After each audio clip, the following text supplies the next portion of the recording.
Welcome back to Crime Documentary Files. Today, let's explore a case that happened in 2013 in Fei County, Shandong Province, China. A horrifying case that shook the whole society with a level of brutality that makes anyone who hears it shiver. The question is, what turned these people into such monsters, and how were the police able to track them down and catch them? The story begins on a day in May 2013, when a crowd gathered on the banks of the Wenliang River in Fei County. Amidst the tense atmosphere, many people were busy searching.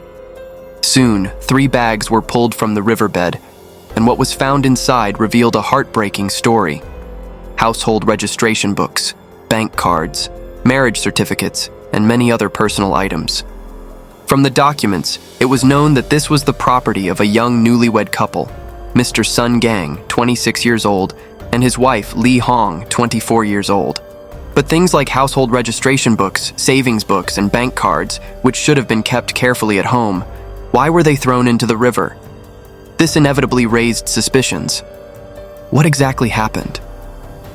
It all started with a call to report the crime on the morning of May 15, 2013. As usual, Mrs. Li had prepared breakfast and was waiting for her son, Sun Gang, and daughter-in-law Li Hong from the neighboring village to come over to eat together. Her son and his wife were busy with their business at the city's night market every day. He was the chef and his wife was a sales assistant. They usually packed up their stalls and went home very late, and had a habit of stopping by their mother's house for breakfast the next day. However, that morning, despite waiting for a long time, Mrs. Li still did not see her son. Feeling that something was wrong, she immediately called her son. But despite calling many times, both her son's and daughter-in-law's phones were turned off. Worried about her children's safety, she hurriedly rode her electric bike to her son's house to check on the situation. When she arrived, the first thing that startled Mrs. Li was that neither the outer gate nor the inner door was locked. With a confused mind, she entered the house only to find it cold and empty. No one was there. She wondered why her son and daughter-in-law had left the house without locking the door, something they had never done before. Even when she pushed open the door to the young couple's bedroom, the room remained silent. While searching the house, Ms. Li suddenly discovered that the small dog that she kept at home had been beaten to death in the yard. At this time, she felt extremely panicked and immediately called the police. After receiving the report, the police quickly arrived at Ms. Li's son's house. Initially, the police suspected that the newlyweds had a conflict and had argued and left home. The search of the scene brought about remarkable discoveries: a broken broom handle under the sofa, traces of a heavy object falling, and a wooden stick broken in half next to the washing machine. All of these signs indicated that there had been a fight in the house. When asked by the police about the relationship between the young couple, Ms. Li affirmed that the 2 children lived very happily and harmoniously, and had never heard of any arguments or conflicts. She also emphasized their very careful habit of always locking the door when going out. If it wasn't a case of the couple leaving in anger, then where did they go? Just as the police were searching for clues about the couple's whereabouts, a surprising report came in. 3 bags had been found and recovered from a nearby river. When they checked inside, they found household registration books, identity cards, and many personal items, all belonging to the missing young couple. These unusual signs immediately put the police team on high alert. They quickly stepped up their search of the entire house and discovered many suspicious details. First, the security camera system that the Sun Gang family had recently installed had been disabled, the power cord had been cut, and the desktop computer had disappeared. More notably, there were traces of climbing on the wall of the yard. On the west side of the house, the anti-theft window had been severely damaged. Many steel bars had been pulled out and bent, creating a gap 15.7 inches wide and 14.2 inches high, enough for a small person to crawl through. Continuing to search inside, when opening the wardrobe, the investigators discovered 2 women's handbags in a state of being ransacked. The zippers were wide open, the inside pockets were turned inside out, and there was no cash or any valuables left. Since Sun Gang had moved in with his wife after the wedding, even Mrs. Li couldn't determine exactly what had been stolen from this room. Judging from the situation in the house, it seemed like a break-in, but it wasn't that simple. Although the anti-theft window had holes, The furniture in the house was arranged quite neatly, especially the floor in the master bedroom was still quite clean when entering. Could it be that the suspect was afraid of leaving traces after stealing things, so he cleaned the house carefully? On the tea table in the yard, there was a pile of bowls, chopsticks, and leftovers, which seemed to overturn the investigators' speculations. There was a pot of braised meat on the table, surrounded by many bottles of beer. Through investigation, Sun Gang and his wife normally did not drink beer, and looking at the amount of food on the table, the 4 dishes did not seem like a couple's portion. No matter how you looked at it, it seemed like several people had eaten here. Furthermore, this pot of braised meat also made Mrs. Lee affirm that the people who ate it were not her husband and son, because young couples usually did not eat meat, let alone fatty braised meat. So who was this pot of meat cooked for? Furthermore, looking at the scene, if there were guests coming to the house, they should not have brought the whole pot to the table. This way of treating guests was very impolite. This made the police ask, how many people had visited this house, and who were they? When the investigators opened the closet to check, they were surprised to find half-eaten watermelon rinds, empty bottles of soft drinks and mineral water, and many cigarette butts strewn about. What was remarkable was that these things were completely foreign to the living habits of the young couple, who never smoked. Moreover, if they were guests, they would not be so thoughtless as to litter the homeowner's closet like that. These unusual signs made the police suspect that this was the perpetrator's trace. Continuing to search carefully, they discovered more suspicious details. In the master bedroom, although the bed was neatly made on the outside, when they lifted the blanket, they discovered that there was no sheet underneath. More specifically, there were many red stains on the pillows and mattress, a discovery that made everyone feel uneasy that something bad might have happened. In the house, especially the master bedroom including the living room, there were very obvious camouflage traces. So was it possible that the couple had been harmed in the house and then taken away? At this time, it was still not possible to confirm, but many signs showed that this was definitely not a simple break-in and theft. At this time, the police searching outside made a new discovery. At a nearby abandoned sheep watering station, investigators found some red stains that had fallen and were covered with fresh soil, as if they had been hidden. Looking at the terrain, there was a cliff next to it. When they continued searching under the cliff, the police discovered a natural cave on the cliff, with a very large entrance, 10 inches below the ground. So why were there red stains here? This location immediately attracted the attention of the police because of its remote, deserted location, which was difficult to detect. In particular, with a history of suicide, this cave had almost no human footprints. With a bad feeling, the investigators decided to go deeper into the cave. Only about 10 inches from the cave entrance, they came across a pile of corn stalks, and behind it was a horrifying scene. 2 male and female bodies with signs of brutal torture, binding marks, strangulation marks, and many injuries from beatings. It did not take long for the police to confirm that this was the missing young couple. Through preliminary investigation, the police learned that this couple had only been living together for more than half a year and moved to the village after their wedding. Their life was peaceful, without conflicts with anyone, nor were they involved in any financial disputes. A big question was raised: who could be so cruel to such a gentle young couple? At this point, investigators began to piece together the clues from the previous search.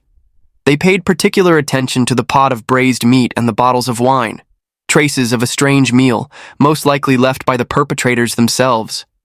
Every detail became more and more absurd and terrifying. After eliminating the possibility of personal grudges or money disputes, the police had only one conclusion left.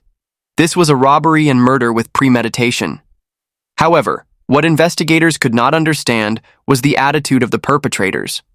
Usually, after committing a crime, criminals often try to escape from the scene as quickly as possible. But not only did they not leave in a hurry, but they also calmly cooked and ate as if they were at home. This chilling coldness and audacity showed that these were not ordinary robbers, but cruel and cold-blooded people. If this was really a robbery-murder case, then according to this clue, the police believed that they would definitely find their traces. Sure enough, the police quickly made a new discovery. Considering the possibility that the perpetrators might be robbers in the house, The police investigated the couple's bank cards and quickly got the results. The bank surveillance camera showed that at around 9 p.m. on May 14th, the night before the incident, someone withdrew 11,000 yuan from the couple's bank cards through an ATM. The person who withdrew the money was a young man wearing a hoodie with a very thin body. Although he was disguised, he did not know that all his actions were clearly recorded by the camera at the ATM. The excited expression on his face when withdrawing money, combined with the fact that no relatives recognized this man, it was clear that he was the main suspect in the case. However, with his weak body, it was impossible for him to control and kill both victims at the same time. There must be another accomplice. But the police did not see this man's accomplice on the surveillance camera, nor did they know where he came from or where he went after withdrawing the money. How to find him became a big problem for the police to solve. After a day of investigation, the police got an important clue from the villagers. Some villagers reported that in the early morning of the day of the incident, when it was still dark, they saw 4 men hurriedly walking from near Sun Gang's house to the west, including a young man holding a large object that looked like a computer case. Some villagers also said that at around 8 o'clock that night, they heard the dog in Sun Gang's house barking miserably and then stopped. More importantly, a resident reported that the day before the incident, they had seen 4 strange young men loitering for a long time at the abandoned sheep watering station where the bodies of the victim couple were found, their behavior very suspicious. These 4 people, 1 fat and 3 thin, and no resident knew who they were. From these clues, the police speculated that these 4 young men were most likely from the same group. But who were they in the end? At this moment, the investigators in charge of the investigation discovered an important clue. When they carefully examined the items in the bag that was recovered from the riverbank, they discovered a bank card and a pair of Sun Gang's jeans. But through investigation, the police discovered that this was a poverty subsidy card, not the victim's couple's. The police quickly found the owner of this card, a man named Fu Daxing in Wenan Town, Xintai City, Shandong. The result was that Fu Daxing was a 70-year-old man, clearly incapable of committing the crime, in poor health and often sick, and the relatives of the victim's couple also said they did not know him. This was very strange. The 2 locations were more than 100 kilometers apart. Why was the 70-year-old man's poverty subsidy card in the victim's pocket? The appearance of this subsidy card was the strangest clue in the case. What was the truth behind it? The police decided to continue investigating further. Very quickly, a new discovery made the investigators extremely excited, and it was this subsidy card that finally helped the police catch the suspect in the case. The police tracked down this strange subsidy card to investigate. The cardholder, Fu Daxing, had a 25-year-old son named Fu Gang. He was quite fat and usually idled around. He kept his father's subsidy card to withdraw money from it every month. Compared with the 4 people the villagers found that day, Fu Gang's identification features were very consistent. Before the incident, Fu Gang often socialized with 3 young scoundrels, Zhang Shuijun, Wang Jinying, and Zhang Feng. Through checking the household registration information, the police discovered that the person who withdrew money from the ATM was Zhang Feng, who was with Fu Gang. In addition, the police also learned that during the time of the incident, these 4 people had residence records in Fei County and were active near the bus station. Suspicions that these 4 people had committed the crime together suddenly increased. On the morning of May 17th, the police learned that Fu Gang had appeared in Jining, Shandong and was preparing to take a bus home. The task force decided to immediately arrest him. The investigators immediately went to the bus station, but by the time they arrived, the bus carrying the 4 people had already left for nearly an hour. Therefore, the police decided to split into 2 groups, one group chasing the bus to block the road, while the other group of investigators waited for the opportunity to arrest him. At around 3 p.m. that day, the suspects Fu Gang, Shuijun, Jinying, and Zhang Feng were all arrested. They quickly confessed their crimes to the police. They had robbed nearly 12,000 yuan from the victim and had spent most of it. With the arrest of the suspects, the truth of the case was cleared up. However, what made people wonder was that these four people did not know the victim couple. So, why did they target the couple in Fay County, more than 100 kilometers away? And why could they still calmly drink wine and eat meat after committing the crime? In their statements, a brutal and inhumane crime process was exposed, shocking the entire society. Suspect Zhang Shuijun, 26, was sentenced to 8 years in prison for robbery, released in 2011, unemployed. Suspect Wang Jinying, 22, was sentenced to 3 years in prison, suspended for robbery, unemployed. Suspect Fu Gang, 25, unemployed. Suspect Zhang Feng, 17, just graduated from school. Talking about the reason for the robbery and murder, they admitted that it was only for money. The four people who did not study properly often gathered together, had no source of income, and often spent money at internet cafes. In the group, Shuijun was the oldest, so he was called the boss. The other three all listened to him. They thought that stealing was too slow to make money, it was better to do a big robbery in a house. And if they did a big robbery, they had to go a little further. They remembered that they had robbed a house before. It was in a remote location but luxuriously decorated. It looked quite rich. Especially at that time, the four people were very impressed with the wedding photo of the host couple. The beautiful appearance of the bride made them unforgettable. They thought that marrying such a beautiful wife, the house was also luxuriously decorated, so this family must be quite wealthy. Yes, this is the home of the two victims in Fay County. This is also the reason why there is a surveillance camera installed in the yard of the couple's house. But the couple could not have imagined that the camera could not stop these evil-minded people. On May 14, 2013, they brought the prepared tools from Xintai City to Fay County. They rode a tricycle to the new house, then took a small path around to the sheep watering station and hid there, standing far away to observe the situation in the house. They planned to wait until evening to act. They even thought that if the robbery failed, they would kill people. The location they had chosen was the cave on the cliff that they had discovered earlier. In the evening, when it was getting dark, the group sneaked close to the house and prepared to climb the wall. They discovered that there was a camera installed in the yard, so they cut the camera wire. The anti-theft window that had been pried open had not yet been repaired, and the four people had successfully broken into the house. They then ransacked everything, but the results were not satisfactory. They decided to wait for the homeowner couple to return. During this time, they searched for food in the house and smoked. At around 7 p.m., the young couple returned home. They could not have imagined that disaster had struck. At that time, Li Hong entered the house first. Shuijun immediately pressed her to the ground, and then the remaining three rushed out to restrain Sun Gang. At first, Sun Gang resisted, but he alone could not resist so many people. After obtaining the bank card password, Jin Ying and Zhang Feng went to withdraw money, withdrawing a total of more than 11,000 yuan. When they returned, they also bought cigarettes, snacks, and drinks, seemingly with no intention of leaving. However, robbing the money did not satisfy the four men. At this point, they had completely lost their humanity, tying up the male host in the master bedroom and stuffing a rag into his mouth. Shuijun forcibly took off the female host's clothes, and he and the others took turns on the bed in the small bedroom, completely ignoring the pain and torment in the husband's heart. They repeatedly committed despicable acts against the female victim. The young couple had to endure painful torment.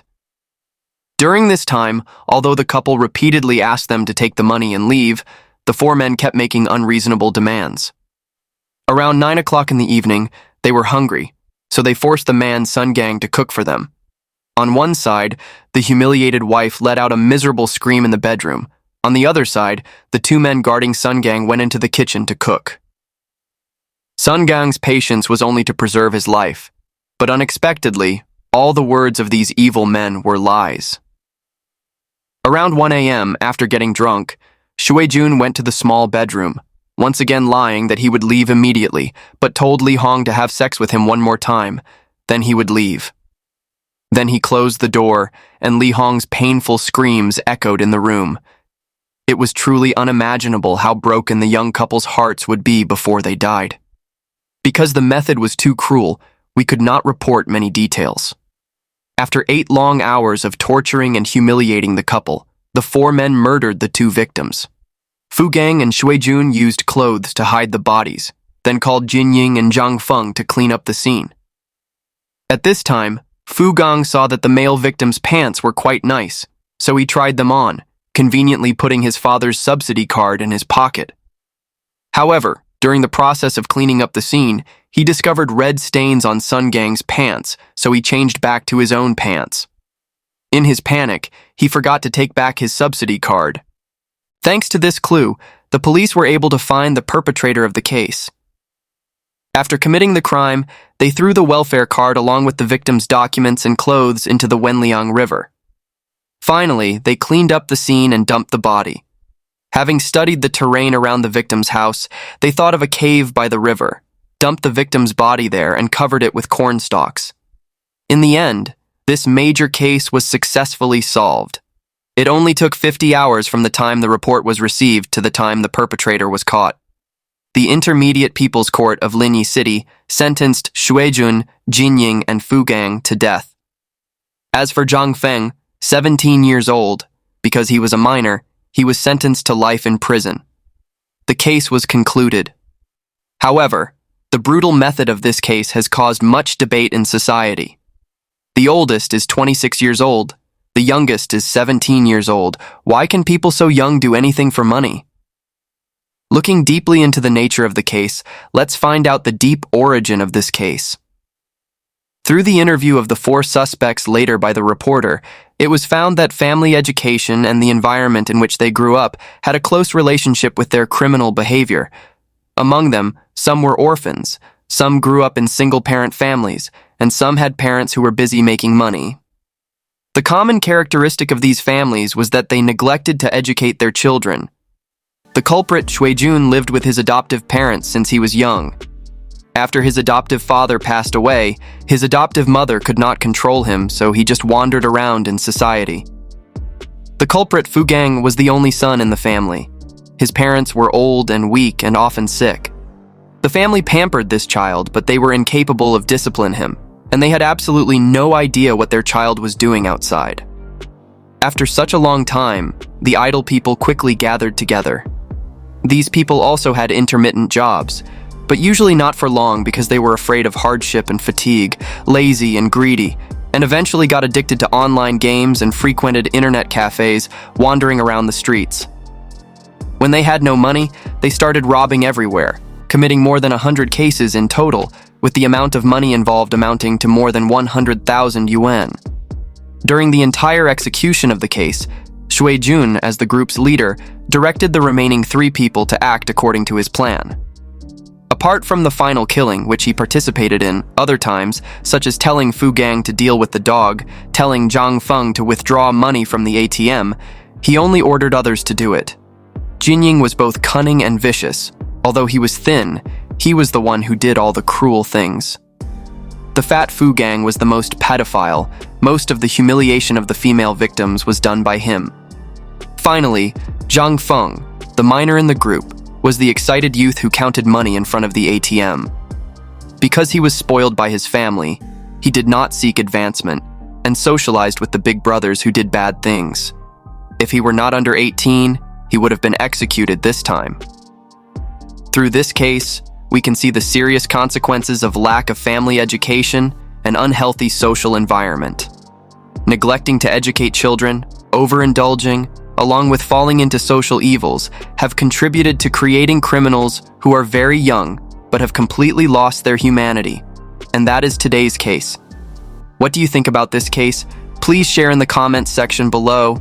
Don't forget to like, share, and subscribe so you don't miss other exciting videos. Thank you for watching, and see you in the next videos.